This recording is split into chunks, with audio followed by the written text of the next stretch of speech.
दरिया रावी की ताज़ा तरीन सूरत हाल ये है कि हेड सिंधनाई अब्दुल हकीम ज़िला खानेवाल के मकाम पे इस वक्त जो पानी का रेला गुज़र रहा है वो है 1,25,000 क्यूसेक का। और इस हेड की जो कैपेसिटी है वो है 1,50,000 क्यूसेक पास करने की।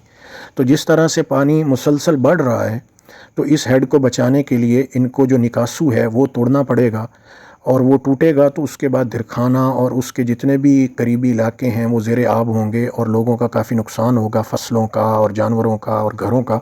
और हेड सिदनाई की जो एक और ख़ुसूसियत है वो ये है कि ये दरियाए रावी का आखिरी बिराज है।